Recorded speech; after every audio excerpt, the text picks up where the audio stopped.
Hi hello నమస్తే welcome back to Bhargavi వంటిల్లు. నేను మీ భార్గవి.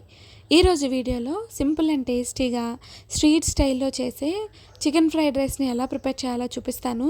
క్విక్గా అయిపోతుంది. ఎప్పుడైనా తినాలనిపించినప్పుడు ఇంట్లోనే హెల్తీగా ఇలా ప్రిపేర్ చేసుకోండి.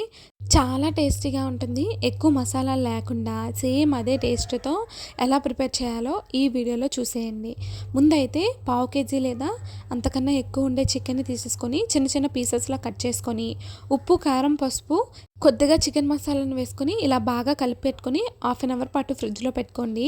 తర్వాత ఒక 2 టేబుల్ స్పూన్ వరకు కార్న్ఫ్లోర్, ఒక 2 టేబుల్ స్పూన్ వరకు శనగపిండిని వేసుకొని ఒకసారి బాగా కోట్ చేసుకోండి. అస్సలు వాటర్ ఏం వేయొద్దు. వాటర్ వేస్తే మనకి చికెన్ అనేది బంకలా సాగుతుంది. సో వాటర్ వేయకుండా ఈ విధంగా కలిపి పెట్టుకోవాలి. ఇందులో చిన్న రెడ్ ఫుడ్ కలర్ని కూడా వేసుకోండి. తర్వాత స్టవ్ మీద ఆయిల్ పెట్టుకొని ఆయిల్ కొంచెమే వేసుకోండి.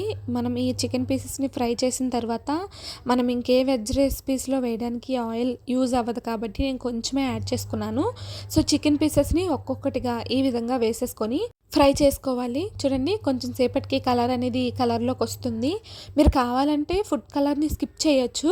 సో ఈ విధంగా వేసేసుకొని మీడియం ఫ్లేమ్ టు హై ఫ్లేమ్ని అడ్జస్ట్ చేసుకుంటూ ఫ్రై చేసుకోవాలి. మనకి చికెన్ పీసెస్ అనేది బయట క్రిస్పీగా ఉండాలి, లోపల సాఫ్ట్గా ఉండాలి. So medium flame to high ఫ్లేమ్ని అడ్జస్ట్ చేసుకుంటూ మనం ఈ పీసెస్ని ఫ్రై చేసుకోవాలి. కొంచెం సేపటికి ఈ కలర్లోకి టర్న్ అవుట్ అవుతాయి. ఇలా వచ్చిందంటే మనకి పర్ఫెక్ట్గా వేయిపోయినట్టే. ఈ పీసెస్ అన్నిట్లు కూడా ఒక ప్లేట్లోకి తీసేసుకొని పక్కన పెట్టేసుకోవాలి. ఇప్పుడు వేరొక ప్యాన్ పెట్టుకొని అందులో మనం ఫ్రై చేసుకున్న ఆయిల్ ఉంటుంది కదా, ఆయిల్ని వేసుకోవాలి. ఆయిల్ వేడెక్కిన తర్వాత ఒక 2 వెల్లుల్లి రెబ్బలు, కట్ చేసుకున్న ఆనియన్స్, పచ్చిమిర్చిని వేసేసుకొని మీడియం టు హై ఫ్లేమ్లో అడ్జస్ట్ చేసుకుంటూ బాగా ఫ్రై చేసుకోవాలి. ఆనియన్స్ అనేవి మనకి లైట్గా ఈ కలర్లోకి వచ్చిన తర్వాత మనం ముందుగా ఫ్రై చేసుకొని పక్కన పెట్టుకున్న చికెన్ పీసెస్ని వేసుకోవాలి. చికెన్ పీసెస్ని వేసేసుకొని ఇవి కూడా ఒక 3 నిమిషాల పాటు హై ఫ్లేమ్లో వేగనివ్వాలి. ఇవి వేగిన తర్వాత ముందుగా ఉడకబెట్టుకొని పక్కన పెట్టుకున్న రైస్ మొత్తాన్ని ఇందులో వేసేసుకోవాలి. ఇక్కడ నేను బాస్మతి రైస్ని వేస్తున్నాను. మీ దగ్గర లేకపోతే నార్మల్ రైస్నైనా యూజ్ చేయొచ్చు.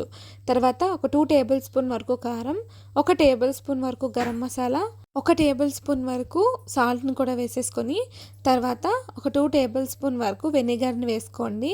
మీ దగ్గర ఉంటే వేసుకోవచ్చు, లేదంటే స్కిప్ చేసేయచ్చు. తర్వాత 1 టేబుల్ స్పూన్ వరకు సోయా సాస్ని కూడా వేసేసుకొని మొత్తాన్ని హై ఫ్లేమ్లో పెట్టేసుకొని మనం మిక్స్ చేసుకోవాలి. ఎప్పుడైనా ఫ్రైడ్ రైస్ని చేసేటప్పుడు బాండీ అనేది పెద్దగా ఉండేటట్టు చేసుకోండి. అలా అయితేనే మనకి ఫ్రైడ్ రైస్ టేస్ట్ అనేది వస్తుంది. సో మీడియం ఫ్లేమ్లో పెట్టకుండా హై ఫ్లేమ్లో పెట్టుకొని రైస్ మొత్తం కూడా ఈ విధంగా కలిపేసుకోవాలి. కొంచెం సేపటికి ఈ కలర్లోకి వస్తుంది కదా, మళ్ళీ హై ఫ్లేమ్లో పెట్టేసుకొని ఒక 2 నిమిషాల పాటు బాగా కలిపేసుకోవాలి.